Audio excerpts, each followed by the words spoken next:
నమస్తే అండి. నేను మీ లక్ష్మీ చౌదరిని. వెల్కమ్ టు మిస్టరీ మధురిమలు తెలుగు ఆడియో స్టోరీస్. అక్షరాల విందం పార్ట్ 35తో మీ ముందుకు వచ్చేసాను. ఈ అప్డేట్లో మీకు ఒక భారీ ట్విస్ట్ ఇవ్వబోతున్నాను. అది మంచిదేలేండి, మీరు కోరుకున్నదే. ఇక కథలోకి వెళ్ళిపోదాం. సావిత్రమ్మ గారు దేవి వాళ్ళ మాటలు వింటున్న పూజకి జలస్ మొదలైపోతుంది. తను అంత అందంగా ఉంది, ఇంకా అరవింద్ నన్నేమి చూస్తాడు. ఇప్పుడు వరకు నేను రెడీ అవ్వలేదు కూడా. చీర నాకు ఇమ్మంటే ఇవ్వలేదు కదా. ఇప్పుడు చూడు, ఆ చీరతో నువ్వు కూడా గుడికి రాలేవు అని తను తాగుతున్న జ్యూస్ గ్లాస్ పట్టుకొని అక్షరకి ఎదురుగా వస్తుంది పూజ. అక్షర దగ్గరికి రాగానే తూలినట్టుగా యాక్షన్ చేస్తూ జ్యూస్ అక్షర మీద పోయబోతుంది. పూజ తన ఎదురుగా రావడం ముందే గమనించిన అక్షర ఇప్పుడు దాకా కూర్చున్నది ఇప్పుడు నాకు ఎదురుగా రావడం, అది కూడా జ్యూస్ గ్లాస్ పట్టుకొని, ఏదో తేడా కొడుతుంది అనుకొని పూజ తోలినప్పుడే పక్కకి వెళ్ళిపోతుంది అక్షర. వెంటనే పూజ చెవి దగ్గర చిన్నగా, ఇలాంటి ట్రిక్స్ అన్ని నా దగ్గర ప్రయోగించాలని చూడకు. నేను అస్సలు మంచిదాన్ని కాదు. తేడా వస్తే తోట తీసేస్తాను. తిన్నగా ఉండకపోతే అమెరికా కాదు నువ్వు వెళ్ళేది, హాస్పిటల్కి. నా చీర పాడు చేయాలని ప్లాన్ చేస్తే నువ్వు అసలు గుడికి కూడా రాకుండా ఉండేలా నేను ప్లాన్ చేస్తా, గుర్తుపెట్టుకో అది అని చిన్నగా చెప్పి దేవి గారి దగ్గరికి వెళ్తుంది. బంగారు బొమ్మలా ఉన్నావు అని అక్షర కళ్ళకి పెట్టుకున్న కాటుకను వేలితో తీసి అక్షర చెవి వెనుక దిష్టి చుక్కలా పెడతారు. ఏంటమ్మాయి, నువ్వు రెడీ అవ్వవా? చీర తీసుకోలేదు ఇంతవరకు. టైం అయిపోతుంది, మేమందరం వెళ్ళిపోతాం. నువ్వు ఇంట్లోనే ఉంటావా, లేకపోతే ఇలాగే వచ్చేస్తావా అని పూజని అడుగుతారు సావిత్రమ్మ. సరే, ఏదో ఒక చీర ఇవ్వండి అని మొహం ముడుచుకొని అడగగానే భాగ్యగారు వాళ్ళ రూమ్లో నుంచి ఒక చీర తీసుకొచ్చి ఇచ్చి, ఇది కట్టుకో. ఇది నేను అక్షర కోసమనే కొన్నాను, కానీ ఇంకా తనకి ఇవ్వలేదు. ఈ చీర నీకు ఇచ్చేస్తున్నాను, వెళ్ళి త్వరగా రెడీ అవ్వు అని అంటారు భాగ్య. ఇంకా అక్కడ గొడవ చేస్తే టైం అయిపోతుందని ఫాస్ట్గా లోపలికి రెడీ అవ్వడానికి వెళ్ళిపోతుంది. పూజ రెడీ అయి వచ్చేసరికి పైనుంచి అక్షిత కూడా రెడీ అయి దిగుతుంది. ఒళ్ళంతా ఎక్స్పోజ్ చేసేలా చీర కట్టి హెయిర్ని లీవ్ చేసేసి ఫుల్గా మేకప్ వేసుకొని గులాబీ కలర్లోకి మొహాన్ని మార్చేసుకొని రెడ్ కలర్ లిప్స్టిక్ అవసరానికి మించిన మందంలో వేసుకొని స్టైల్గా దిగుతుంది కిందకి. ఏంటే ఆ అవతారం, ఆ చీర కట్టడం ఏంటి? ఇలా ఎవరు కడతారో తెలుసా? సరి చేసుకో అని సావిత్రమ్మ కోపంగా అంటారు. అప్పటికే అక్షరం మీద చూపు నిలిపిన అక్షిత ఏ మేకప్ వేసుకోకుండానే ఇది ఇలా అందంగా ఎలా ఉంటుంది? సావిత్రమ్మ కోపంగా అన్న మాటకి చీరలు ఇలాగే కడుతున్నారు, లేకపోతే ముసలి వాళ్ళ కట్టుకోవాలా ఏంటి అని అంటుంది అక్షిత. వాళ్ళిద్దరు ఎలా కట్టుకున్నారు అని దర్శిని అక్షర్ని చూపించి అడుగుతారు సావిత్రమ్మ. ఇప్పటికే అక్షరం మీద జలస్తో పిచ్చి పనులన్నీ చేస్తుంది, ఇప్పుడు మళ్ళీ అక్షర్ని చూపించి ఆవిడ గారిని ఏదో ఒకటి అండం ఎందుకమ్మా? చెప్పినా వినే రకాలు కాదులే వాళ్ళు. ఏదో ఫ్యాషన్ షోకి వెళ్తున్నట్టు రెడీ అయింది. బుద్ధుంటే వాళ్ళ అమ్మాయి చెప్పుకుంటుందిలే, వదిలే అని అంటారు కేశవ్ గారు. పూజ డైరెక్ట్గా అరవింద్ ముందుకు వెళ్ళి నిలబడి, అరవింద్ ఎలా ఉన్నాను నేను అని వయ్యారాలు పోతూ అడుగుతుంది. నాకు ఆ చీరల గురించి అవి కట్టుకున్న వాళ్ళ గురించి తెలియదు పూజ అని అక్కడి నుంచి లేచి, బయలుదేరదాం అమ్మమ్మ అని అంటాడు. హా నాన్న, బయలుదేరదాం అని బయటికి వస్తుంటే అక్షర గుమ్మం దగ్గరికి వచ్చేసరికి గుమ్మంలో పైన ఉన్న దేవుడి పటం దండ జారి అక్షర మెడలో పడుతుంది. అది చూసిన సావిత్రమ్మ, శుభం, ఏదో శుభం జరగబోతుంది బంగారం నీకు అని నవ్వుతూ అంటారు. దండ సరిగ్గా వేసినట్టు లేరు ఉదయం, అందుకే జారినట్టుంది అని మెడలో దండ తీసి పక్కన పెట్టేసి బయటికి వెళ్ళిపోతుంది అక్షర. వీళ్ళందరూ బయటకు వచ్చేసరికి శేషు గారి ఫ్రెండ్ సుదర్శన్ దంపతులు కూడా అక్కడికి వచ్చేస్తారు. ఇంకాసేపు ఆగి రావాల్సింది కదరా, అప్పుడే ఎందుకు వచ్చేసావు అని చిరుకోపంగా అడుగుతారు శేషు గారు. తెలుసు కదా, ఫ్యామిలీలో చిన్న ఫంక్షన్ ఉందని. అక్కడ ఉండకుండా వస్తే ఇంకా నన్ను బతకనిస్తారా వాళ్ళు? వచ్చానుగా ఇప్పుడు, రేపంతా ఇక్కడే ఉండి వెళ్తానులే అని నవ్వుతూ అంటారు సుదర్శన్ గారు. మీది బిజీ షెడ్యూల్ కదా అంకుల్, ఇప్పుడు కళ్యాణంలో ఉండగానే ఏదైనా ఫోన్ వస్తే పరిగెడతారు, డౌట్ లేదు. ముందే ప్రమాణం చేయకండి అని అక్షర నవ్వుతూ అంటుంది. పదండి, అక్కడికి వెళ్ళాక మాట్లాడుకోవచ్చు, పనులున్నాయి కదా అక్కడ ఇంకా మనం ఇక్కడే ఉంటే ఎలా అని అందరూ గుడి దగ్గరికి బయలుదేరుతారు. అందరూ గుడికి రావడంతో ఒక్కొక్కరు ఒక్కొక్క పనిలో మునిగిపోతారు. ఏ పని చేయకుండా వాళ్ళ ప్లాన్లు ఎలా ఎగ్జిక్యూట్ చేయాలా అని ఆలోచిస్తూ కూర్చుంటారు అక్షిత, పూజ. కళ్యాణం చేయవలసిన స్వామివారి, అమ్మవారి విగ్రహాలను మేళతాళాల మధ్య పల్లకిలో తీసుకువచ్చి కళ్యాణానికి ఏర్పాటు చేసిన వేదిక మీద అలంకరిస్తారు. గర్భగుడిలో ఉన్న కళ్యాణ వస్త్రాలు, తాళిబొట్టు, నల్లపూసలు కూడా మేళతాళాల మధ్య అక్కడికి తీసుకువస్తారు. ఈసారి కూడా అన్నీ శేషుగారి చేతుల మీదుగానే జరపాలని నిర్ణయం తీసుకోవడంతో అక్షిత మొదట్లోనే తన ప్లాన్కి అంతరాయం కలిగింది అని మొహం ముడుచుకుంటుంది. అప్పటికే ఆ ఊరి జనంతో పాటు చుట్టుపక్కల ఉన్న ఊరి జనాలందరూ కూడా గుడి ప్రాంగణం మొత్తం ఆసీనులై ఉంటారు. కళ్యాణం జరిపించడానికి తిరుపతి నుంచి ఇద్దరు పండితులు రావడంతో కళ్యాణాన్ని మొదలు పెడతారు. అరవింద్ని శేషుగారు తన పక్కనే ఉండమని చెప్పడంతో అరవింద్ అక్కడే నిలబడి ఉంటాడు. శేషుగారి ఫ్యామిలీ, ఊరి పెద్దల ఫ్యామిలీస్ మాత్రమే ఆ కళ్యాణ వేదిక కోసం ఏర్పాటు చేసిన స్టేజ్ మీద కూర్చొని ఉంటారు. అక్షర, దర్శి పూజారులకి కావలసినవన్నీ అందిస్తూ వాళ్ళకి దగ్గరలోనే కూర్చుంటారు. వాళ్ళ పక్కన అక్షిత, పూజ కూడా పని చేయకపోయినా కావాలని వచ్చి కూర్చుంటారు. తిరుపతి నుంచి వచ్చిన పండితులు ప్రజలందరినీ ఉద్దేశించి, ఈరోజు చాలా మంచి రోజు. ఇప్పటి నుంచి తెల్లవారుజాము 3 వరకు ప్రతి గడియ అద్భుత గడియే. ఇంత మంచి రోజున ఈ స్వామివారికి కళ్యాణం జరగడం, అది మీరందరూ తిలకించడం నిజంగా మీ అదృష్టం. మామూలుగా అయితే ఈరోజు బయట చాలా పెళ్ళిళ్ళు జరుగుతున్నాయి. ఈ గడియల్లో పెళ్ళిళ్ళైన వాళ్ళకి జన్మ జన్మల బంధం ఉంటుందని శాస్త్రాలు చెబుతున్నాయి అని చెబుతారు. శేషు గారు, అరవింద్, కేశవ్, ధర్మ గారు నిలబడి ఉంటారు. మిగతా వారందరూ కూర్చొని ఉంటారు. కళ్యాణ గడియలు స్టార్ట్ అవగానే కళ్యాణం మొదలు పెడతారు. ఒక్కొక్క క్రతువు పూర్తి చేస్తూ ఉంటారు పండితులు గారు. జీలకర్ర బెల్లం ఘట్టం అయిపోగానే తాలిబొట్టు కట్టే కార్యక్రమాన్ని మొదలు పెడతారు. ముందుగా శేషు గారు వాళ్ళు తెచ్చిన పట్టు వస్త్రాలు స్వామికి, అమ్మవారికి సమర్పిస్తారు. పండితులు చెప్పింది విన్న అక్షిత, పూజ ఎలా అయినా వాళ్ళ ప్లాన్ ఎగ్జిక్యూట్ చేయాలని, అది చేసే టైం రావడంతో అలర్ట్ అవుతారు ఇద్దరు.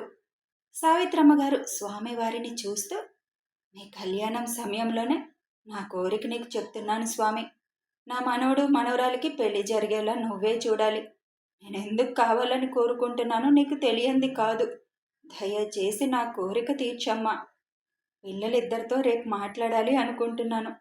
వాళ్ళు సానుకూలంగా స్పందించి కళ్యాణానికి ఒప్పుకునేలా చూడు అని మనస్ఫూర్తిగా దండం పెట్టుకుంటారు. ప్రతి సంవత్సరంలాగే తాలిబొట్టుని వీలైనంత వరకు అందరికీ దగ్గర వరకు తీసుకువెళ్ళి తాకించాలి అనుకోవడంతో శేషు గారికి ఆ పళ్ళెం అందజేస్తారు పండితులు వారు. ఇదేంటి, ఎప్పుడూ తాలిబొట్టు చేతికిస్తారు కదా, ఈసారి పళ్ళెంలో పెట్టించారు అని అసహనంగా చూస్తుంది అక్షిత.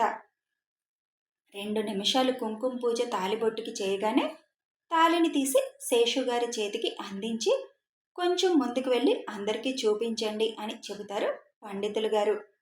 అమ్మయ్యా, తాళొక్కటే చేతికొచ్చింది అని అనుకున్న అక్షిత తన ప్లాన్ 1 అమలు చేస్తే తర్వాత నెక్స్ట్ ప్లాన్ అమలు చేయాలి అనుకుంటుంది.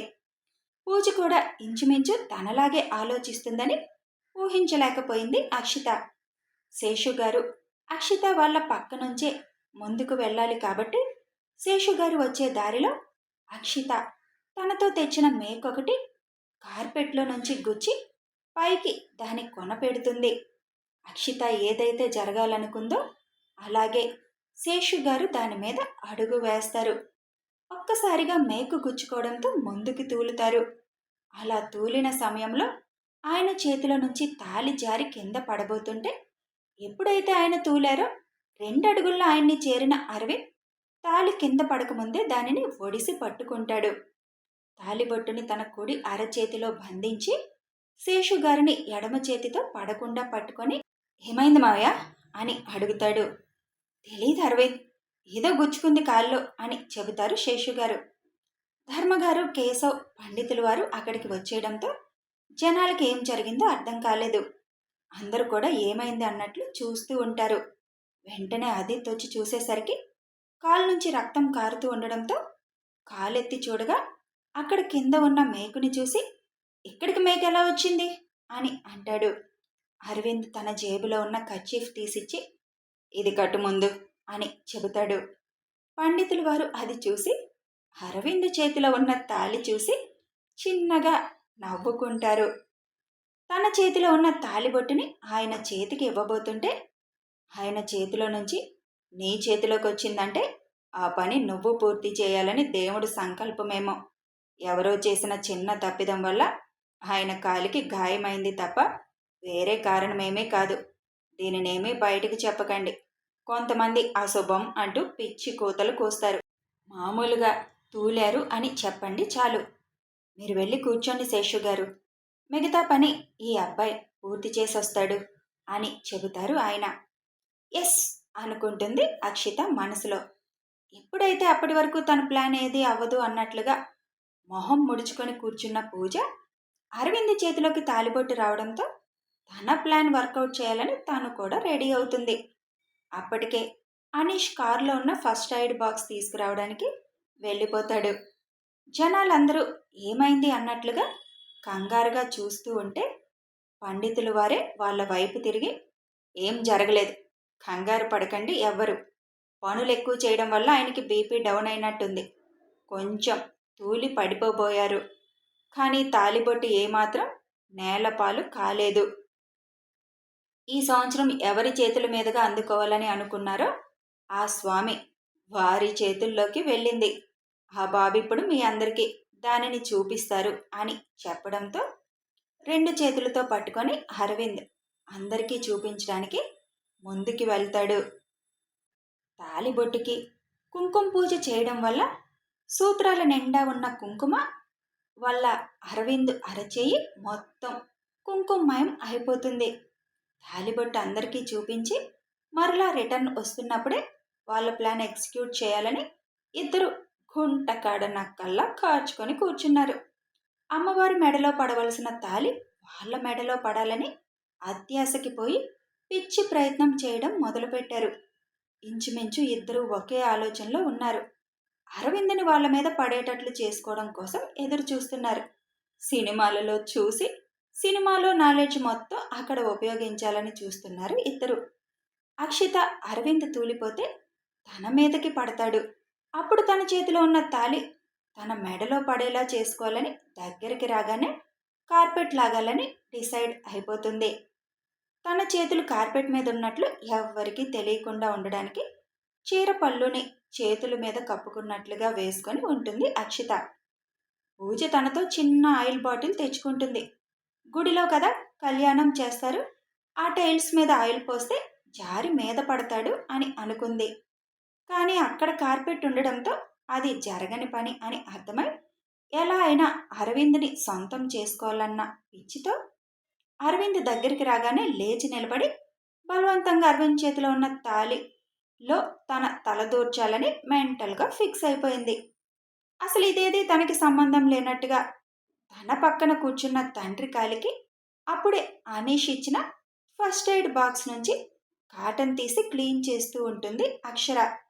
అప్పుడే తాలిబొట్టు కట్టగానే ప్రత్యేకంగా తిరుపతి నుంచి తీసుకొచ్చిన పూలదండలు, కర్పూరపు దండలు స్వామి అమ్మవారికి అలంకరించాలని అప్పటికే ఉన్న స్వామివారికి అమ్మవారికి ఉన్న దండలు తీసి పూజారి చేతికి అందిస్తారు పండితులు వారు. పూజారి గారు అవి పట్టుకొని ఇవి మీరు ఇంటికి పట్టుకు వెళ్ళి గుమ్మాలకు కట్టుకోండి శేషు గారు అని చెప్పి అరవింద్ తాలి పండితుల వారి చేతులకి ఇవ్వగానే అరవింద్ చేతికి ఇవ్వాలని చూస్తూ పూజారి గారు శేషు గారి ముందు నిలబడ్డారు. అనుకున్నట్టుగానే అరవింద్ దగ్గరికి అడుగు వేయగానే అక్షిత కార్పెట్ లాగుతుంది. కానీ అది పెద్దగా ప్రభావం చూపించలేదు అరవింద్ మీద. కానీ పూజ సడన్గా లేవడంతో పొట్టిగా ఉన్న పూజ తల అరవింద్ ఎడమ మోచేయికి బలంగా తగలడంతో చెయ్యి అదిరేసరికి ఒక చేతితో తాలిని పట్టుకుంటాడు. వెంటనే పూజ ఒక అడుగు ముందుకు వేయాలనుకోగా తన లెహంగా తనకే అడ్డుపడి అరవింద్ మీద పడుతుంది.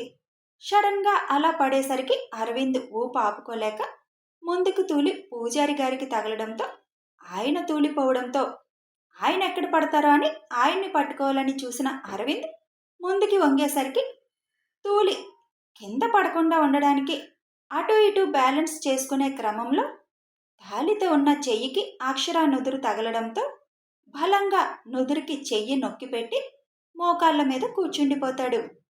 అరవింద్ చేతికి ఉన్న కుంకుమ అక్షర పాపిటిలో సింధూరంగా మారిపోయింది. ఎప్పుడైతే పూజారి గారికి అరవింద్ తగిలాడు ఎక్కడ పడిపోతాడో అని ఆయన భయంతో రెండు చేతులు గాలిలోకి తేల్చేసరికి ఆయన చేతిలో ఉన్న పూలమాలలు పైకి ఎగిరి అక్షర అరవింద్ మెడలో ఇద్దరికీ కలిపి పడిపోతాయి. కేశవ్ గారు పూజారి గారిని పడకుండా పట్టుకుంటారు. ఇదంతా కొన్ని సెకండ్లలో జరిగిపోతుంది. ఏం జరిగిందని అర్థమయ్యేలోపే జరగాల్సింది జరిగిపోతుంది. పండితులు గారు అది చూసి మనోహరమైన నవ్వు నవ్వుతూ దేవుడి వైపు చూస్తారు. అక్షిత పూజకి షాక్ కొడితే సావిత్రమ్మ దర్శి సంతోషంతో మనసులోనే డ్యాన్స్ చేస్తున్నారు. కథ కొనసాగుతుంది. న్యాచురల్గా పెళ్లి జరిగేటట్లు చేయాలని ఏదో నా ప్రయత్నం నేను చేసి రాశాను. ఎలా ఉందో మీ మాటల్లో చెప్పండి. మీరు అనుకున్నది జరిగిపోయింది. ఇక ముందు ఏం జరుగుతుందో చూద్దాం. Thanks for watching.